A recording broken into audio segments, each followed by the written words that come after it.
दरवाजो खोलवा दो, दरवाजो खोलवा। તમારે કઈ કેવું છે વિસ્મય? વિસ્મય કઈ કેવું છે?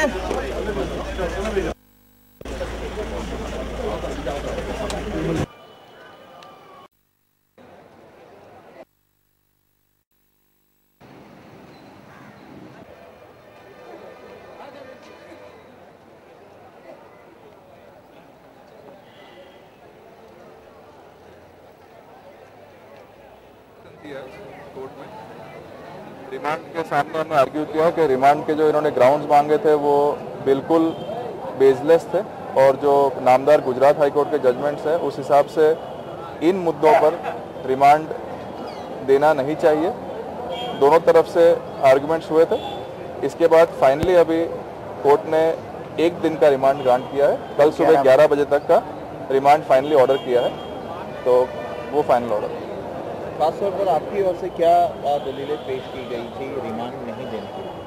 देखिए, रिमांड के प्रिंसिपल सेटल्ड हैं। काफ़ी सालों से गुजरात हाई कोर्ट और सुप्रीम कोर्ट सबने प्रिंसिपल सेट किए हुए हैं किस आधार पर रिमांड देना चाहिए। हमारी दलील ये थी कि जनता का गुस्सा या कोई भी और वजह से रिमांड ग्रांट नहीं करना चाहिए। लीगल प्रिंसिपल पे, कायदे के हिसाब से अगर रिमांड की ज़रूरत है तो अवश्य ग्रांट करना चाहिए, कैसा भी केस हो।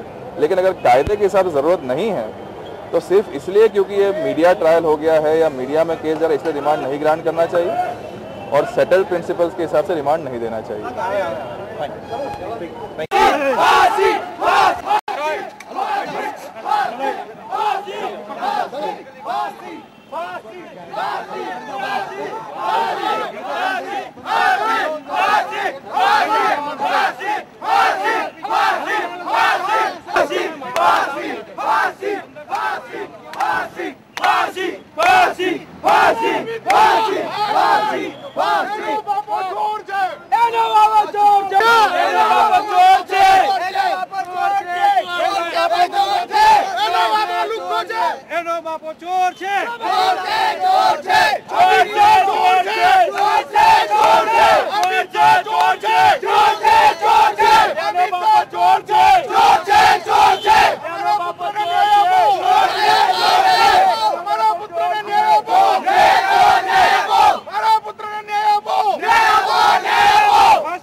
મહત્વના કારણોમાં એ છે કે વિસ્મય શાહની સાથે કોણ અંદર કારમાં હતા, કોઈ યુવતી હતી, એ યુવતી ક્યાંથી આવી હતી અને અચાનક એને કેવી રીતે ખ્યાલ આવી ગયો અને કેવી રીતે આવી અને એને કોણ કોણ આશ્રય આપ્યો 60 કલાક દરમિયાન કોણે કોણે શું આશ્રય આપ્યો, કઈ જગ્યાએ રોકાયો અને એ બધાની ચેન ઓફ એવિડન્સ કમ્પ્લીટ કરવા માટે આપણે રિમાન્ડની માગણી કરેલી અને એના સમર્થનમાં Kandal Jadeja versus state of Gujarat 2012નું જજમેન્ટ રજૂ કરેલું। આ બધું નામદાર કોર્ટે વિચારણામાં લઈ 24 કલાક પૂરતા રિમાન્ડ આપવામાં આવેલા છે। પોલીસે રિમાન્ડની 5 દિવસની માગણી કરેલી હતી અને 304 પાર્ટ 2નો ગુનો બને છે એવો પોલીસ રિપોર્ટ પણ આવેલો હતો જેમાં સજાની જોગવાઈ 10 વર્ષની છે। આ બધું ઓવરઓલ કન્સિડર કરી અને કોર્ટે રિઝનેબલ ટાઈમ યોગ્ય ગણી અને 24 કલાકના રિમાન્ડ આપવામાં આવેલા છે। કલમોમાં ફેરબદલ કરવામાં નથી આવી એની છે ના, કલમ વધારવામાં આવેલી છે ને। પહેલા 304 પાર્ટ 1નો ગુનો હતો, પાછળ 304 પાર્ટ 2નો ગુનાની રિપોર્ટ સબમિટ કરવામાં જે કોર્ટે સ્વીકાર લીધેલો છે અને એમાં સજાની જોગવાઈ 10 વર્ષની છે। Session triable offence okay HR Kapadia, Arshadbhai Ramjibhai Kapadia, assistant public prosecutor, chief court. Okay.